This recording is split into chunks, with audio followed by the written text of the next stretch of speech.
जय हिंद। आज हम लोग जो है एक महान शख्सियत वीरांगना फूलन देवी के शहादत दिवस पर उनके बारे में कुछ जानेंगे। तो आप लोग वीडियो को अंत तक देखें, आपको बहुत ही जानकारी प्राप्त होगी। तो आइए हम लोग देखते हैं कि ये देखिए, ये जो है फूलन देवी हैं। ये कौन है? तो फूलन देवी हैं। और इनका जन्म जो है 10 अगस्त 1963 में हुआ था। कहाँ हुआ था? तो पूर्वा नामक जगह पे हुआ था। और ये कहाँ है बच्चों? तो यूपी में है। और इनकी मृत्यु जो है 25 जुलाई 2001 में हुई थी। और कहाँ पे हुई थी? तो न्यू दिल्ली में इनकी हत्या कर दी गई थी।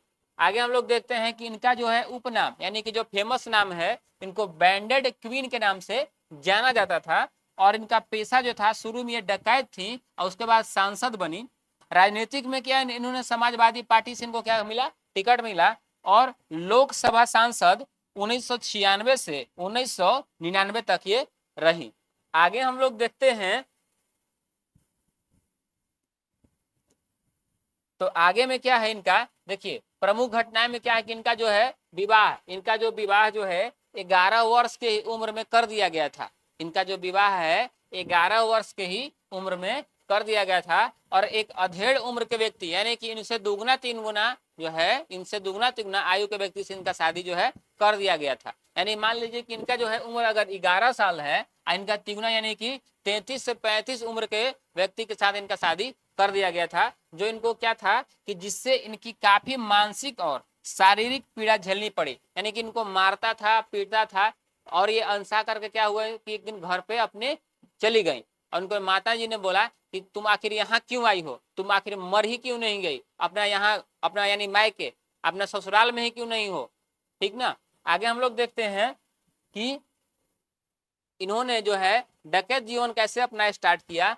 तो यानी कि घरेलू और सामाजिक अत्याचारों से तंग आकर इन्होंने चंबल के बीहड़ में चली गई और डकैत के एक गिरोह में शामिल हो गई। वहां इन्होंने अपने साथ हुए अन्यायों का बदला लिया। अब इनको साथ कितना कितना अन्याय हुआ इसके बारे में थोड़ा हम लोग जानते हैं। तो देखिए, सबसे पहले हमने क्या बताया कि जब ये अधेड़ उम्र के व्यक्ति के साथ जब इनका शादी हुआ तो ये घर पे आई। घर पे आने के बाद इनको घर से भी भगा दिया गया। तो ये कहीं और जो है रहने लगी। और वहां के जो सरपंच के लड़के ने इनको इनके साथ बलात्कार करने की कोशिश की। तो इन्होंने क्या किया कि उसको मारा और वहां से भाग गई।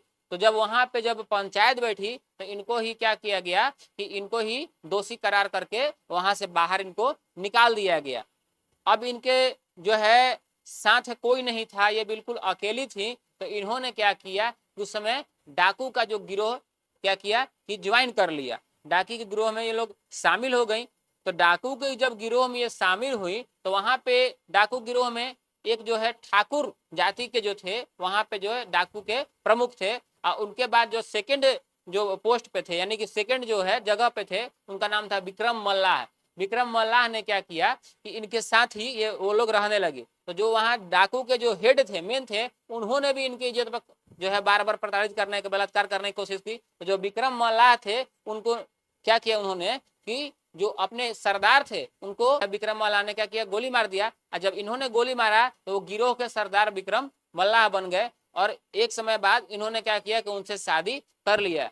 और जब जिन्हों को विक्रम मल्लाह ने गोली मारा था उनके संबंधी लोग थे जेल में थे।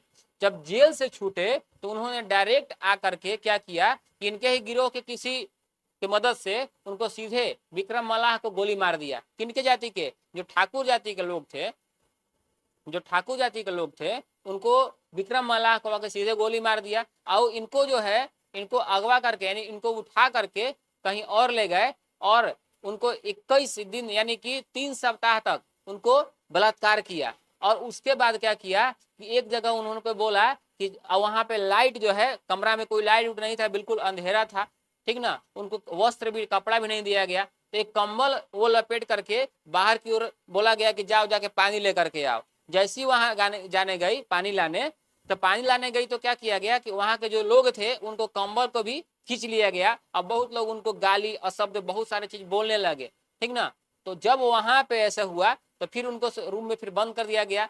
तो जो विक्रम मल्लाह के जो दोस्त थे उनको क्या किया कि वहां से कैसे भी उनको भगा करके फिर से डाकू वाले पहाड़ी इलाकों में उनको ले गया। और फिर वहां पे क्या हुआ, इन्होंने खुद को इतना मजबूत बनाया कि कि सबसे बदला लेना था इनको, उतना कष्ट इन्होंने झेला था। तो सबसे पहले क्या हुआ कि जिनको से शुरू में शादी हुआ था अधेड़ उम्र के व्यक्ति के साथ, उनके पास गई और उनको बहुत मारा, अब बहुत मारा। और वहां के गांव वालों को चेतावनी दी कि अगर कम उम्र के बच्चों के साथ किसी ने भी शादी कर की तो उसको जान से मार दिया जाएगा। उसके बाद ये कहानी हम लोग आगे देखेंगे। यहाँ पे क्या था कि बेहमई हत्याकांड। अब देखिए बेहमई हत्याकांड, ये कांड क्या है? इसमें क्या किया कि जो हम बताए थे कि वहां जो लोग थे जो ठाकुर जाति के, जो इनको 21 दिन तक यानी 3 सप्ताह तक बलात्कार किया था, तो उनके गांव में ये गई। जब डाकू दोबारे जो जब ट्रेनिंग व्रेनिंग अपना सब कंप्लीट करके पूरा एकदम सीख करके गई और वहां के लोगों से पूछा कि वो लोग कहाँ थे जिन्होंने इनको अगवा किया था, यानी कि फूलन देवी को जो अगवा करके 2 लोग लाए थे उनके बारे में पूछा कि कहाँ है, गाँव वाले से पूछा गया। तो गाँव वाले ने इनको नहीं बताया। जब नहीं बताया तो इन्होंने क्या किया, आदेश दिया कि जितने भी गाँव में पुरुष हैं सब पुरुष को एक जगह चौराहा पर लाके खड़ा किया जाए, लेकिन महिलाओं और बच्चों को कोई नहीं कुछ बोलेगा, उनको कुछ नहीं होना चाहिए। और वहां का सारा धन इन्होंने क्या किया, लूट लिया। और धन को लूटा हुआ धन इन्होंने क्या करती थी, गरीबों में बांटती थी। तो अब कहानी में यहाँ ट्विस्ट क्या है कि 20 लोग, जो 20 से 22 लोग, डाटा जो है कहीं 20 है कहीं 22 है कहीं 26 है, उनको एक लाइन से खड़ा कर दिया गया। एक लाइन से खड़ा करने के बाद उनसे पूछा बताओ, जल्दी बताओ कि वो लोग कहाँ थे जो हमको अगवा किए थे। तो उन्होंने बोला कि हमको पता नहीं है। अब 20-22 लोगों को एक ही बार इन्होंने क्या किया कि शूट कर दिया, एक ही बार उनको गोली सबको मार दिया गया। और जब इसी लोग ने गोली मारा, इसको ही हम लोग बोलते हैं कौची कि बेहमई हत्याकांड। ये घटना कब हुआ था कि बेहमई में हुआ था, 1981 में हुआ था। तो वहां की सरकारें पूरी हिल गई। कहाँ? यूपी के, उत्तर प्रदेश की पूरी सरकार क्या हो गई, हिल गई। वहां के जो मुख्यमंत्री थे उन्होंने वहां इस्तीफा दे दिया। उसके बाद गोली घटना हुई और इन्होंने अपना जो बलात्कार का जो बदला लिया और पुलिस पर दबाव बनने लगा कि आप उनको अरेस्ट कीजिए या तो जिंदा या मुर्दा।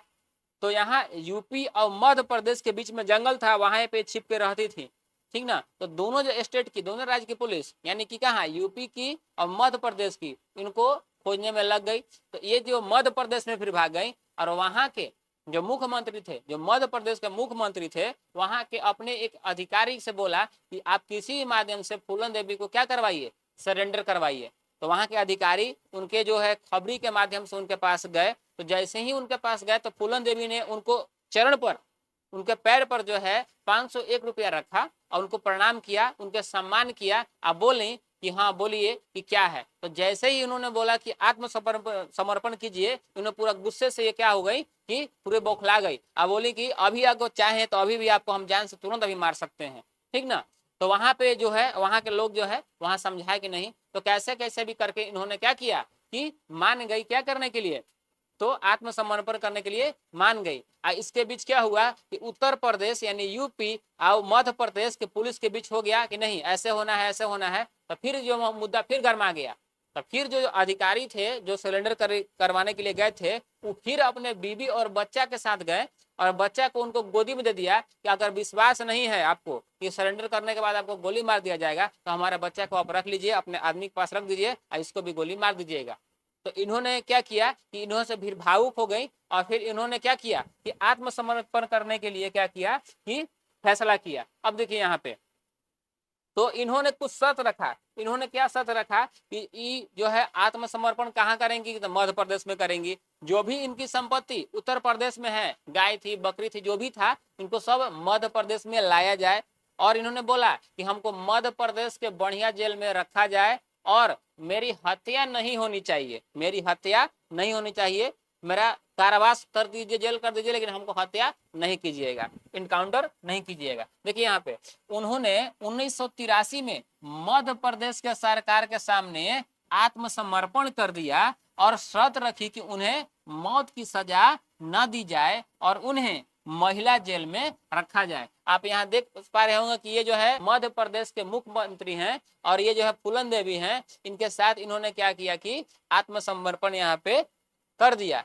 अब जैसे ही इन्होंने आत्मसमर्पण कर दिया तो ये चली गई जेल। और जैसे ही जेल से सजा काट करके आई तो इनको समाजवादी पार्टी से क्या मिल गया, टिकट मिल गया, यूपी में क्या मिल गया, टिकट, और ये बन गई सांसद, क्या बन गई, सांसद बन गई। देखिए यहाँ पे ये राजनीतिक जीवन में जेल से रिहा होने के बाद समाजवादी पार्टी से जुड़ी और 2 बार सांसद बनी। उन्होंने दलित महिलाओं और पिछड़े वर्ग की आवाज उठाई हैं। अब देखिए इनकी हत्या हुई 2001 में, इनकी जो है हत्या हुई 2001 में। देखिए कैसे अब हत्या कौन किया था, तो शुरू में तो मालूम नहीं था, लेकिन फिर बाद में मालूम चला कि जो ये 20 से 22 ठाकुरों को एक बार लाइन में करके जो गोली मारी थी तो उन्हीं के गिरोह के लोग थे। तो उन्होंने कहा था कि नहीं, लोअर कास्ट के हो करके और अपर कास्ट के जो है गोली मारी है तो इनको हम जिंदा नहीं रहने देंगे। तो जैसे ही वहां पे जो मौजूद थे वहां पे 800 जो अल्टो का 800 गाड़ी होता है उसमें छिप करके, हरे कलर का गाड़ी में छिप करके बैठे हुए थे। और जैसे ही आई और इन पर उन्होंने क्या किया कि बहुत सारे 4-5 गोलियां मारी और एक गोली ऐसे मारी जो इनको सीधे दम यहाँ माथे पर लगी और वहीं पे इनकी डेथ हो गई, ठीक ना। और एक चीज हम और आपको बताए थे कि इनको बैंडेड क्वीन, जब इन्होंने क्या किया कि 20 से 22 लोगों को एक ही बार जब गोली मारा तो इनको बैंडेड क्वीन के नाम से क्या किया, जाने लगा। और इनके बारे में कहानियां तो बहुत है, एक ही वीडियो में सारा चीज बताना संभव नहीं है। और आज जो है 25 जुलाई है और इस मौके पर हम वीरांगना फूलन देवी को जो है चरणों में अपना जो है प्रणाम है। और ऐसे ही माने महिलाओं को सशक्त रहने की जरूरत है, क्योंकि उतना ही बलात्कार, उतना कष्ट झेलने के बाद भी इन्होंने अपना जीवन से हार नहीं मानी। और जब इनसे इंटरव्यू हुआ, जब पूछा गया कि अब आगे चल करके अगला जब जन्म होगा तो आप क्या बनेंगी, तो इन्होंने बोला कि सब कुछ बन जाएंगे लेकिन महिला हमको, भगवान चाहे तो हमको महिला हमको नहीं बनाएंगे, क्योंकि इन्होंने बचपन से ही बहुत सारा कष्ट झेला था। तो वीडियो को आप लोग अंत तक देखें, वीडियो के बारे में आप लोग कुछ सच्चाई जाने और आप लोग जो है वीडियो को और अलग जगह भी शेयर कीजिएगा। और वीडियो को अंत तक देखने के लिए आप लोग बहुत बहुत धन्यवाद। जय हिंद।